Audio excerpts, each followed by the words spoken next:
E aí, família Zoeira do Fogão, tudo bom com vocês, meus filhos? Eu espero que sim, comigo está tudo ótimo. Antes de eu botar a matéria aqui completa, que amanhã já tem Botafogo, dá uma moral ao canal, curta, compartilha, se inscreva aqui, adicione o sininho que toda vez tem vídeo importante do nosso Botafogo, eu tô aqui para falar com vocês.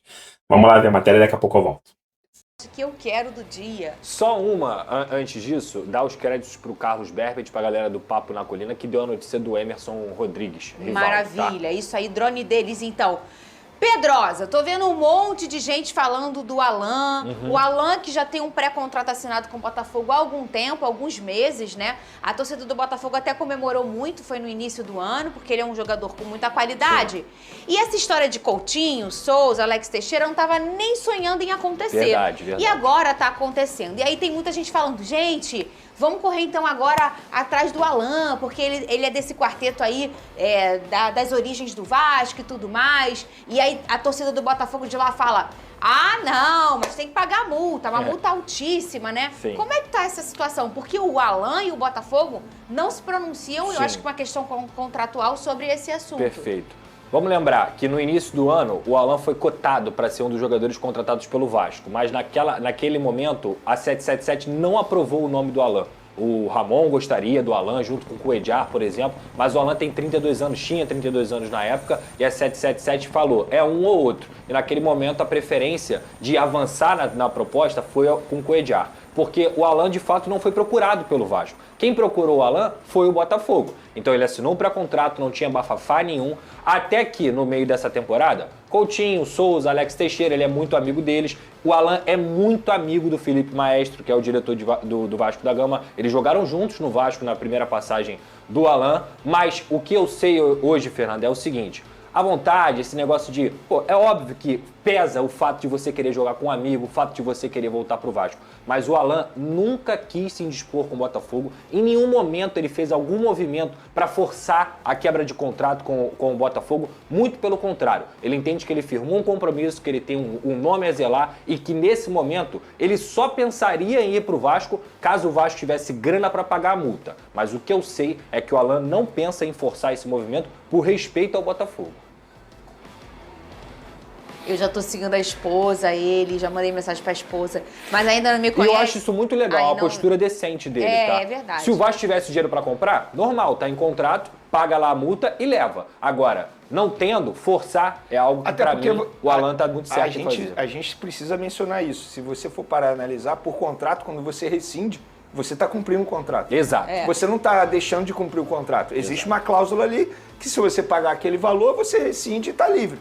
Ou seja, ele ia cumprir.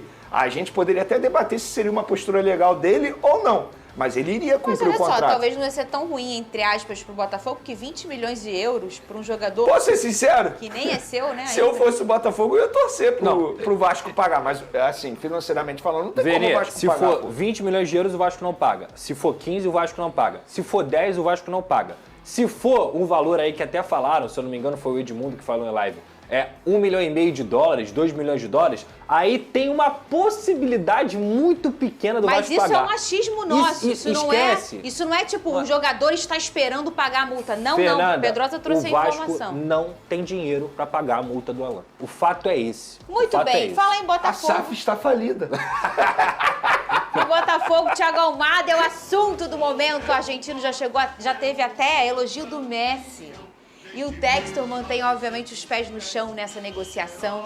E quando é um nome desse calibre, o Textor tá sempre, ele mesmo vai na casa da pessoa e pede daqui a pouco ele posta uma foto com a avó do Almada. Antes mesmo da janela de transferências abrir, o Botafogo já movimenta o mercado. Em declaração para o canal do TF, o americano John Textor negou que tenha acertado a contratação de Thiago Almada, mas disse que uma proposta oficial foi enviada ao Atlanta United nesta manhã. O jovem de 23 anos é considerado uma das maiores promessas da América do Sul. Em 2022, ele foi campeão da Copa do Mundo com a seleção da Argentina. Antes do torneio, o craque Lionel Messi rasgou elogios ao jovem. Um jogador muito rápido, que tem muito contra uno. Almada é observado por John Textor há meses. No início do ano, o Atlanta recusou uma proposta de 20 milhões de euros pelo jogador. Dessa vez, a tendência é que eles acabem aceitando. Mantendo esse valor, a contratação do argentino passará de Luiz Henrique, tornando-se a mais cara da história do Brasil. O plano de Textor é que o meia se apresente no Botafogo e, no futuro, se transfira para o Lyon da França.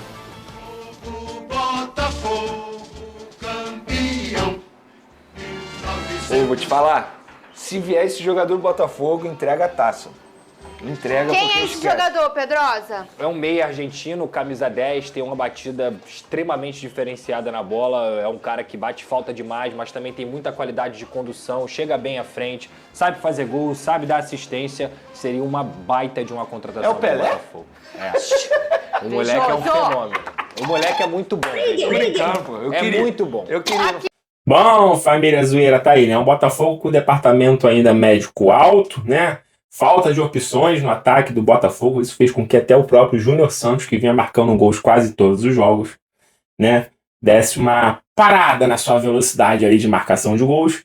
Mas olha só, tem notícias boas também aí, né? Primeiro que amanhã tem Botafogo, 7 horas da noite, 19 horas, no estádio Newton Santos. O Botafogo enfrenta aí o Bragantino e olha, tem muito tempo que o Botafogo não perde pro Bragantino. E se Deus quiser, não vai ser amanhã, né, família? Se Deus quiser, não vai ser amanhã. Então, ó, se você não garantiu o seu ingresso ainda, já está à venda para o público geral, caso você não seja sócio. E se você não é sócio, vire sócio, porque o Botafogo vai fazer um planejamento novo aí para sócios, deve ter reajuste nos preços. Então, se eu fosse você, eu corria lá agora, botava aí no Google e já achava aí, ó, fazer o sócio camisa 7 do Botafogo. E o Botafogo está modernizando todo o seu estágio, agora colocou as luzes de LED, né? Reconhecimento facial que em breve vai ficar em todos os setores, evitando de que cambistas comprem bastante ingresso, depois vendo por um preço absurdo, e até mesmo quando não consegue vender, às vezes acaba, né, mostrando que vendeu 40 mil ingressos, chega na hora tem 30 mil pessoas, isso tudo por causa de cambistas que acaba ficando com esses ingressos encalhados aí, fazendo um buraco no estádio. Então olha só, corre lá e seja sócio do Botafogo. Vamos falar aqui de Almada, tá? Ele que tá aí para fechar com o Botafogo. Hoje o Botafogo já anunciou que fez uma proposta aí de 20 milhões de dólares.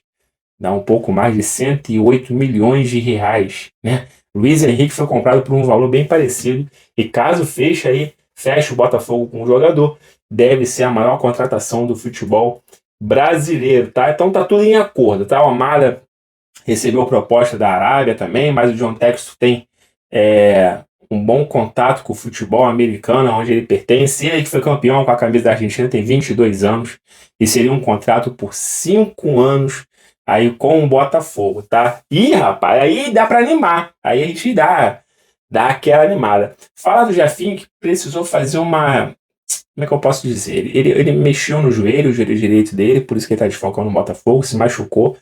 E ele precisou passar aí por uma... O nome é complicado, tá? Ele precisou refazer alguma coisa no joelho, mas não altera nada a sua recuperação e o seu prazo de retorno aí ao futebol. Agora eu queria falar aqui rapidinho sobre o Alan, tá? Alan vai vir pro Botafogo, vai pro Vasco, não, porque Felipe Coutinho quer ele no Vasco, ele vai pro Vasco, ele não vai pro Botafogo. Bom, galera, olha só.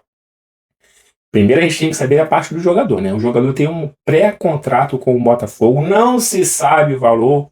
Alguns dizem que é de 50 milhões de reais um pré-contrato. Outros falam que é de apenas 2 a 3 milhões. E alguns dizem que é de 13 milhões. Eu acho que o mais sensato seria esse de 13 milhões. Porque um pré-contrato não costuma ser muito alto, né? De 50 a 70 milhões um pré-contrato é muito difícil. A não ser que tivesse outras coisas por trás ali que a gente não estava sabendo. 2 milhões eu acho que seria pouco, né? 2 milhões talvez o Vasco teria para pagar. Agora 13 milhões, 12 milhões, o Vasco não iria se esforçar para ter o Alan, que foi pedido de Coutinho, ele e outros jogadores. Agora, se fosse 50 milhões para cima, seria histórico. O Botafogo venderia um jogador que nem chegou a jogar, já perderia o jogador, mas seria por um valor histórico de 50 ou mais milhões. Enfim. Aí o que eu quero saber do jogador é o seguinte: tem canais aí no YouTube vascaínos dizendo que o Alan se arrependeu porque ele fechou esse pré-contrato com o Botafogo em fevereiro, né? E ele ainda faz parte do clube dele lá. Ele vai se apresentar ao Botafogo a partir do dia 1º agora. Então ele não pode nem vestir a camisa do Botafogo ainda. Ele tá terminando o contrato dele. Ah, mas ele se arrependeu, ele queria vir pro Vasco porque ele o Felipe agora, que é diretor do Vasco, ele jogou com o Felipe, ele é amigo do Coutinho, então seria por questões de amizade, né? Amigo de um, amigo de outro, que chamou um, chamou o outro, ia montar um time, e aí ele teria se arrependido de ter assinado com o Botafogo e gostaria de ir pro Vasco. Isso a gente não sabe, a não ser que o próprio jogador se explique e fala, não, eu tô com o Botafogo, assinei com o Botafogo, vou jogar pelo Botafogo. Não, eu assinei com o Botafogo, mas queria ir pro Vasco, porque meus amigos estão lá, ele não vai se pronunciar. O John Textor mesmo falou, galera, isso aí é só boatos, ele não vai pra Vasco nenhum, ele vai ficar no Botafogo, ele tem um pré-contrato com o Botafogo, vai ficar no Botafogo. Mas a gente sabe, John Textor, que, né, ele não é obrigado a cumprir, né? Se ele pagar a multa rescisória a ele, ou o Vasco, ele não é obrigado a cumprir ainda, porque não é um contrato fixo, mas tem que saber do próprio jogador. Quer ficar? Porque, olha só, se não tá afim de ficar no Botafogo, se arrependeu, ó, eu te perco. Eu não quero jogador aqui que não queira vestir a camisa do Botafogo, que não queira se entregar. Se tá arrependido, mete o pé. Agora, se ele não falou nada, é apenas boatos, eu tô falando dos dois lados, tá? Aí, meu irmão, tem um pré-contrato, se apresenta dia 1º, tudo certo, deixa eles quietos lá, o Vasco mesmo queria, o Marlon Freitas tentou 2 vezes, aí diziam que o Marlon Freitas queria sair do Botafogo, outros diziam que não, mas o Marlon Freitas mesmo falou que estava muito bem aqui, que não queria sair, aí é ok, né, o próprio João Tais também falou que não ia vender mais ninguém, o jogador queria ficar, aí é bom a gente saber a parte do jogador também, quer ficar ou quer sair? Ai, papai, bom, amanhã eu volto aqui com a provável escalação, como é que o Botafogo vai vir, se eu não me engano, são quase 4 anos que o Botafogo não perde pro Bragantino, se Deus quiser, não vai ser amanhã, o Botafogo não pode sair desse G4, vamos ficar no bolo ali, quem sabe no segundo turno a gente consiga dar uma disparada, fazer o contrário do que fizemos ano passado, né, quem sabe, não sei, vamos esperar para ver o que aconteceu. Foi uma derrota cruel para mim ali contra o Criciúma, eu não esperava o Botafogo perder pro Criciúma, como muita gente não esperava o Vasco golear o São Paulo, mas assim, eu não esperava perder pro Criciúma. E jogando mal, esse é o problema, o Botafogo voltou a jogar mal. Mas vamos lá, vamos manter a fé e a esperança de que foi só uma fase ruinzinha que a gente vai voltar a vencer. Agora, se não vencer o Criciúma, o Bragantino, aí o Mingau começa a ir pelo ralo, né? E aí tem que ver o que tá acontecendo. Bom, eu vou ficando por aqui, fiquem todos bem, fiquem com Deus, até a próxima. Fui!